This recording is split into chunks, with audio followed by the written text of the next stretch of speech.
दोस्तों नमस्कार, मैं हूं रोमा और आप देख रहे हैं न्यूज़ नशा।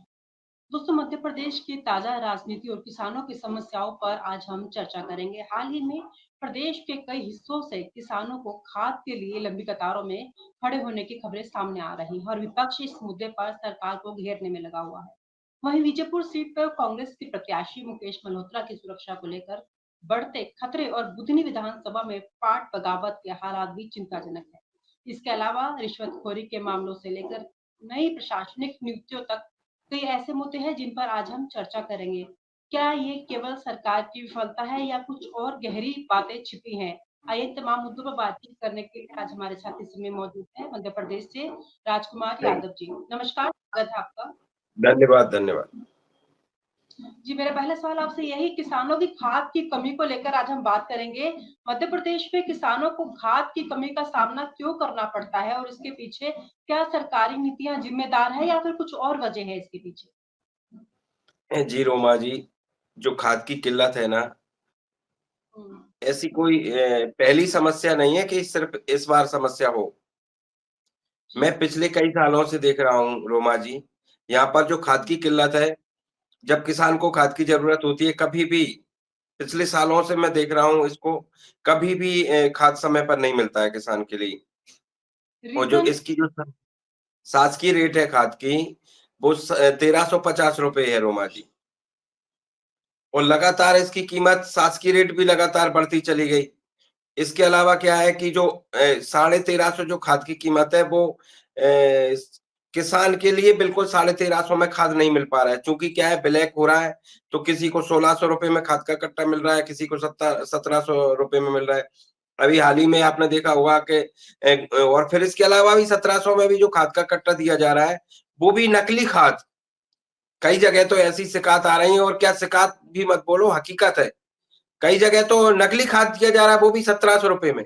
तो कहीं न कहीं किसान पर लगातार ये मार है ए, हेल लग रही है। इस ओर सरकार को ध्यान देना चाहिए, लेकिन सरकार इस ओर कोई ध्यान नहीं देती है।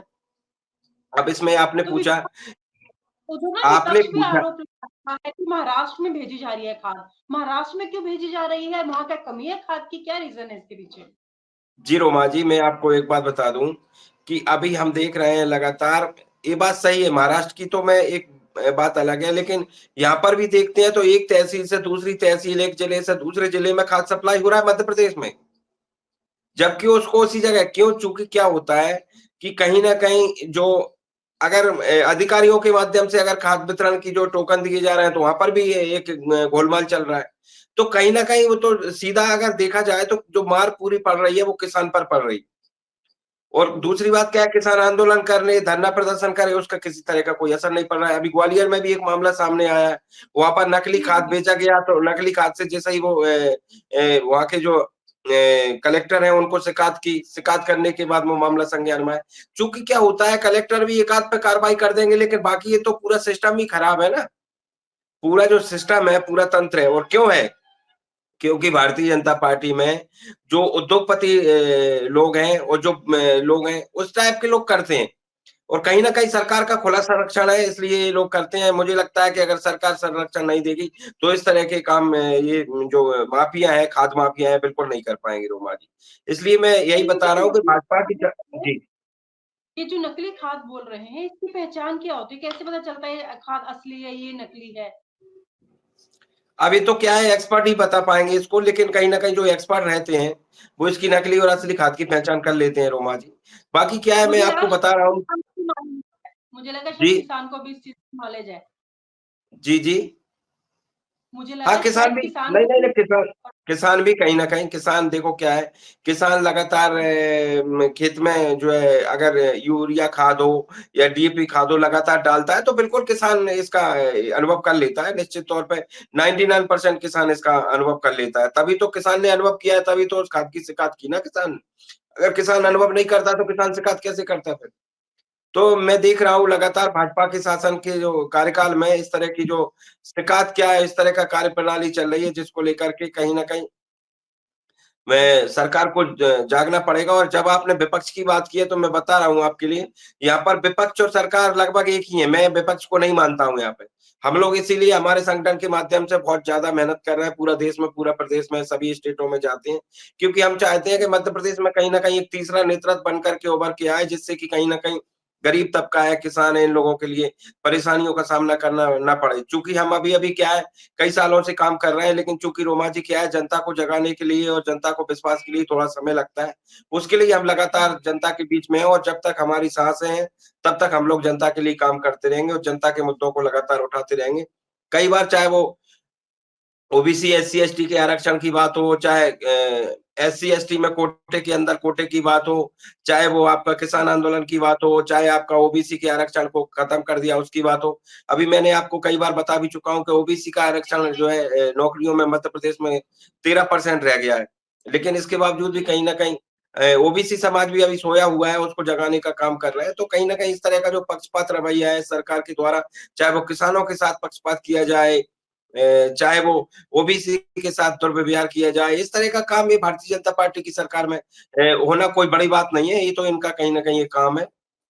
जी, रोमा जी। तो इस तरह की जो कृषि की जो नीतियाँ हैं, कृषि मंत्रालय की जो नीतियाँ हैं, क्या उससे किसानों की जो प्रॉब्लम्स है वो सॉल्व हो रही है या और बढ़ती नज़र आ रही हैं आपको? रोमा जी, अगर आपको याद हो कि जब 1 हुँ, महीने, डेढ़ महीने पहले सोयाबीन की 6000 भाव को लेकर के किसानों ने एक आंदोलन किया था और आंदोलन हुँ, किया था और लगभग कई बड़े-बड़े आंदोलन कर दिए थे। इसके बावजूद भी वो भारतीय जनता पार्टी से जो कृषि मंत्री हैं, उनसे जब पत्रकारों ने सवाल किया था कि जो है सोयाबीन के 6000 के भाव को जो आंदोलन चल रहा है, इसके बारे में आप क्या कहेंगे? क्या इसको भाव को बढ़ाएँगे या क्या करेंगे? तब जो है भारतीय जनता पार्टी की शासन में कृषि मंत्री हैं, उन्होंने एक ही जवाब दिया था कि मुझे अभी तक पता ही नहीं है।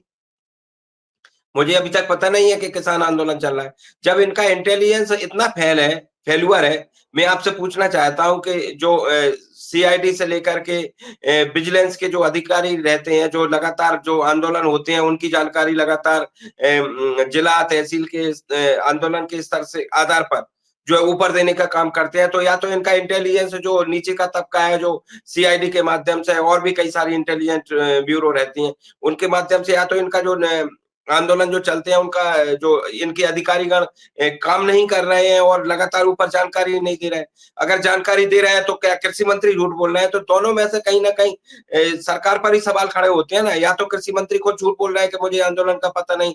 अगर कृषि मंत्री अपने आप में सही बोल रहे हैं, तो कहीं न कहीं इनका जो इंटेलिजेंट ब्यूरो फेल है कि जो इनको पता नहीं पा रहा है कि लगातार देश में और हमारे मध्य प्रदेश में लगातार क्या हो रहा है, किसान कैसे आंदोलन कर रहे हैं।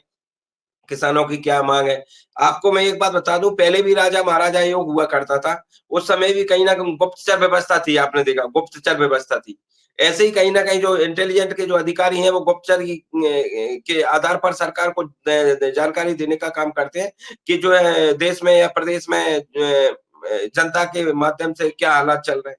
इस तरह की चीज़ें हैं, तो कहीं न कहीं आपने बोला कि जो कृषि मंत्रालय क्या देखता है, जब कृषि मंत्री को पता नहीं है, कृषि मंत्री को पता नहीं है कि क्या चल रहा है, तो कृषि मंत्रालय क्या किसानों की सुनवाई करेगा? Zero margin. आपका वो म्यूट है। आपकी आवाज़ म्यूट है रोमा जी। हुँ। हाँ, सही बात है, जब तक उनकी नॉलेज में ही नहीं है, तो वो क्या ही प्रॉब्लम का सॉल्यूशन निकाल पाएँगे। चलिए, जब जी, तक उपचुनाव है, तब तक सीटों को लेकर भी चर्चाएँ चलती रहेंगी और आज हमें विजयपुर की सीट और जो अपनी बुधनी की सीट है, इस पर भी बातचीत कर लेते हैं। जो विजयपुर की सीट जी। है, उसके माहौल के बारे में बात करते हैं। क्या मुकेश मल्होत्रा की जान को खतरे की स्थिति चुनावी माहौल को प्रभावित कर सकती है? क्योंकि उनको लगातार विपक्ष से धमकियाँ आ रही हैं। इस पर आपकी राय क्या है? देखिए रोमा जी, संविधान है, संविधान में हमको चुनाव लड़ने का अधिकार है हुँ, और मैं इस पर यही कहूँगा कि अगर विपक्ष इस तरह का काम कर रहा है और इस तरह की शिकायत कांग्रेस पार्टी के द्वारा की जा रही है, तो ये गलत है, निंदनीय है। हुँ, एक आदिवासी मुकेश मल आदिवासी कास्ट से आते हैं। एक तरफ ये बोलते हैं कि हम आदिवासी के हित के लिए हमने यहाँ पर राष्ट्रपति बैठा दिए हैं। कहाँ पे? देश में राष्ट्रपति महोदय को आदिवासी बैठा दिया है द्रौपदी मुर्मू जी। हुँ। दूसरी तरफ एक आदिवासी अगर चुनाव लड़ता है, चाहे वो किसी भी पार्टी से चुनाव लड़े, उसको अगर इस तरह की धमकियाँ मिलती हैं, तो ये बेहद गलत है और आदिवासी समाज के साथ बिल्कुल ही कहीं न कहीं अत्याचार किया जा रहा है, इस तरह का नहीं होना चाहिए। संविधान है, संविधान में किसी भी तरह से कोई भी व्यक्ति चुनाव लड़ सकता है और कोई भी व्यक्ति चुनाव के लिए वोट डाल सकता है। तो इस तरह का अगर इस तरह की अगर एक तरह से गुंडागिर्दी सीधी-सीधी तानाशाही अगर चल रही है तो गलत है। आपने भी देखा होगा कि कहीं न कहीं आदिवासी समाज को भारतीय जनता पार्टी के शासनकाल में बिल्कुल भी न्याय नहीं मिलता है। रीवा में क की घटना है, एक आदिवासी था बेचारे के जो मुँह में पेशाब करने का काम एक भाजपा के विधायक प्रतिनिधि के द्वारा किया गया था। तो आदिवासियों के साथ अत्याचार हो रहा है। अभी हमने एक प्रोग्राम में जो जंगल की कटाई को लेकर के जो छत्तीसगढ़ में जो जंगलों की कटाई हो रही है, जिसको लेकर के आदिवासी समाज का जो एक रहते हैं, वहाँ पर एक जंगल है, उसको काटा जा रहा था और किसके लिए काटा जा रहा था? कहीं न कहीं वहाँ में अडानी जो ग्रुप है ना, अडानी ग्रुप को फायदे के लिए अडानी ग्रुप ने के द्वारा इस तरह का किया जा रहा था। तो मैं बता रहा हूँ आपको भारतीय जनता पार्टी के शासनकाल में लगातार जो बड़े-बड़े जो उद्योगपति हैं, अंबानी, अडानी से लेकर के 20-25 लोग हैं, उनको पूरा फायदा दिया जा रहा है, चाहे वो किसी भी स्टेट में उनको एक उद्योग धंधों के माध्यम से इस तरह का काम किया जा रहा है। मुझे लगता है कि कहीं न कहीं नरेंद्र मोदी को भारतीय जनता पार्टी के माध्यम से पूरी जनता की पूरी जनता ने प्रधानमंत्री बनाया है और यहाँ पर भी भाजपा को अगर पूरी जनता ने मुख्यमंत्री बनाया मध्य प्रदेश में, तो जनता के लिए काम करना चाहिए, ना कि किसी तरह से कोई बिज़नेसमैनों के लिए, उद्योगपति लोगों के लिए काम करना चाहिए। जी, रोमा जी। हाँ, मैं ये कहना चाह रही थी कि विजयपुर सीट के जो प्रत्याशी हैं, उन्हीं को धमकियाँ आ रही हैं। क्या ऐसी क्या बात है इस सीट के अंदर? क्या हॉट सीट है या कुछ और वजह है? उसी खास सीट पर क्यों आ रहा है? रोमा जी, आदिवासी चेहरा है मुकेश मल्होत्रा और उनकी आदिवासी समाज में पकड़ है और आदिवासी समाज का काफ़ी बाहुल्य एरिया है। आदिवासी समाज काफ़ी तादाद में इस बीजापुर विधानसभा में रहता है और चूँकि मुकेश मल्होत्रा पिछले कई वर्षों से जो है लगातार कहीं न कहीं धरातल और लोगों के बीच में धरातल पर जाकर के संघर्ष करने का काम करते हैं। वो ज़मीनी चेहरा है, जब लोगों से जुड़े हुए हैं, गाँव-गाँव में लोगों से एक अच्छे व्यवहार के तहत वो जुड़े हुए हैं। ऐसी इस तरह की बात जो वहाँ से जानकारी जो मिलती है, उसके हिसाब से मैं आपको बात बता रहा हूँ। बाकी मुकेश मल्होत्रा कई संघर्ष के और दूसरी बात क्या है निर्दलीय तौर पे इंडिपेंडेंट जब वो चुनाव लड़े, तो इंडिपेंडेंट होते हुए भी लगातार 45,000 से ज़्यादा वोट ले गए वो। तो ऐसे में कहीं न कहीं भारतीय जनता पार्टी को एक डर सता रहा है कि कहीं न कहीं हम चुनाव तो ऐसा ना हो कि चुनाव हार जाएँ और चुनाव अगर हारेंगे तो एक रामनिवास रावत ही अकेले चुनाव नहीं हारेंगे, पूरा भारतीय जनता पार्टी का सिस्टम चुनाव हारेगा और उसमें भी कहीं न कहीं कैबिनेट में वन मंत्रालय जैसे मंत्रालय दे रखा है रामनिवास रावत को। तो कहीं न कहीं इस तरह से एक बड़ा ओहदा बना करके अगर चुनाव हारते हैं तो इसका इस तरह का जो है संदेश पूरा देश में प्रदेश में गलत संदेश जाएगा। इसलिए कहीं न कहीं भारतीय जनता पार्टी में डर है, भारतीय जनता पार्टी में खौफ है। इसलिए कहीं न कहीं इस तरह की बातें जो है रोमा जी सामने आ रही हैं। और आप हमसे जुड़े रहने के लिए सब्सक्राइब करें YouTube पर, फॉलो करें Twitter पर और लाइक करें Facebook पर। और ज्यादा जानकारी के लिए आपको टाइप करना होगा सिर्फ न्यूज़ नशा।